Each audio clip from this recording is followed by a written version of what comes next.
என்ன பண்றீங்க சார்? என்ன பண்றீங்க சார்? என் தலை உள்ள மூளை கிடையாது சார், களிமண். இல்ல இது களிமண் வைக்கிறீங்களா? யாருக்காக எதுக்காக வைக்கிறீங்க? இது வந்து மக்களுக்காக, மக்கள் நலனுக்காக அரசாங்கம் இந்த மாதிரி இயங்குது. நம்ம படிச்ச இன்ஜினியர் எல்லாம் இருக்கிறாங்க இங்க பாண்டிச்சேரி.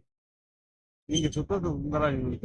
ஆமா சார், என்னோட பேர் வந்து திப்பு சுந்தராஜ். எவ்வளவு சுத்தமா இருக்க பாத்தீங்களா? ஏற்கனவே நீங்க ஒரு தடவை சேத்துல விழுந்து பிறந்தீங்க. ஆமா எல்லாம் ஒரிஜினலா பண்றீங்க.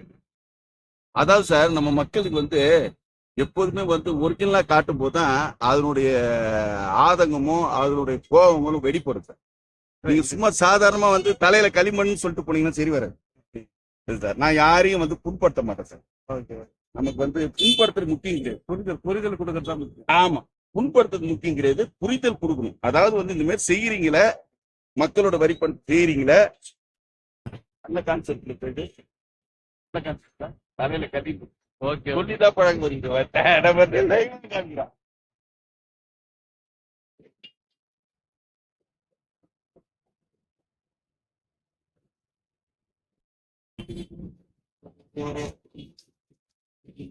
இதுதான் சார் உண்மையான ஹெல்ப்.